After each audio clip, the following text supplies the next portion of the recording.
नमस्कार. तुम्ही सुद्धा माझ्यासारखी रोज खिचडी खाऊ शकता का?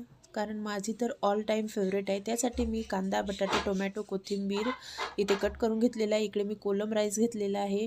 चला रेसिपी सुरू करूया. कुकरमध्ये तेल घातलं, त्यामध्ये लसूण, मिरची आणि अद्रकचा ठेचा घातला. लगेच आपण ते 2 मिनिटे परतून घ्यायचे. त्यामध्ये बेसिक मसाले घातले, एक दालचिनीचा तुकडा घातला, चक्री फूल आणि तेजपत्ता घातला. लगेचच जिरे मोहरी घालून घेतले आणि लगेच 2 मिनिटे परतून त्यामध्ये मी एक छोट्या आकाराचा कांदा कट करून घातलेला आहे. आणि कांदा थोडा मऊसूत झाल्यावर आपल्याला आपल्या मनानुसार भाज्या घालायच्या आहे. त्यामध्ये मी बटाटा, गाजर, टोमॅटो आणि अर्धी वाटी शेंगदाणे ॲड केलेले आहे.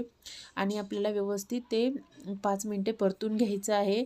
आणि नंतर इकडे आपल्याला त्यामध्ये हळद पावडर, अर्धा चमचा मी गरम मसाला घातलेला आहे आणि परतून घेतलेला आहे. तुम्ही बघू शकता व्हिडिओमध्ये. आणि लगेच आपल्याला यामध्ये स्वच्छ धुवून आपले तांदूळ घालून घ्यायचे आहे. मी इथे 3 पाण्याने तांदूळ धुवून घेतलेले आहे. कोलम राईस मी यूज केलेला आहे इथे.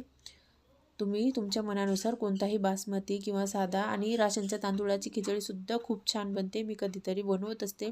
त्यामध्ये मी इथे अर्ध पातेलं आपल्याला लागेल तेवढं समजा गरम पाणी ॲड केलेलं आहे.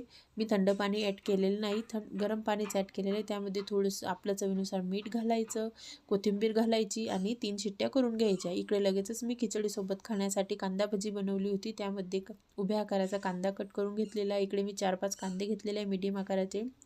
लगेच कांदा पातेल्यामध्ये ॲड करून घ्यायचा. त्यामध्ये थोडीशी कोथिंबीर घालायची, लाल मिरची पावडर घालायची, हातावर चोळून थोडासा ओवा घालायचा, लाल तिखट घालायचं, हळद पावडर घालायची आणि व्यवस्थित कांदा पहिले मिक्स करून घ्यायचा. आणि जमेल तितकं त्यामध्ये बसेल 2-3 चमचे असं पीठ घालून घ्यायचं, बेसन पीठ घालायचं.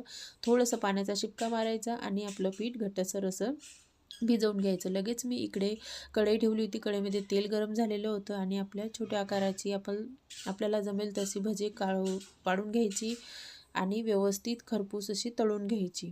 तर मी आलटीपलटी करून इथं बघू शकता तुम्ही खरपूस असे लालसर रंग येईपर्यंत सगळे भजे मी इकडे तळून घेतलेले आहे. आणि खिचडीसोबत कांदा भजी तर एकदम अप्रतिमच लागतात. तुम्ही सुद्धा ट्राय करा. आणि इकडे मी सगळे तुम्ही बघू शकता भजी तळून घेतलेले आहे. आणि इकडे आता आपले कुकरची वाफसुद्धा गेलेली आहे. तर आपली खिचडीसुद्धा इथे रेडी आहे. तर तुम्ही बघू शकता. तर खिचडी अशी व्यवस्थित खालून वरून पूर्णपणे मिक्स करून घ्यायची, म्हणजे आपल्या भाज्या त्या पूर्णपणे मिक्स होऊन जातात. आणि लगेच इकडे गरमागरम जेवण करायला घ्यायचं. तर तुम्हाला सुद्धा खिचडीसोबत अशी भजी खायला आवडतात का मला नक्की सांगा.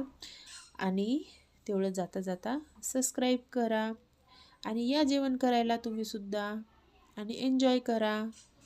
खूप खूप धन्यवाद.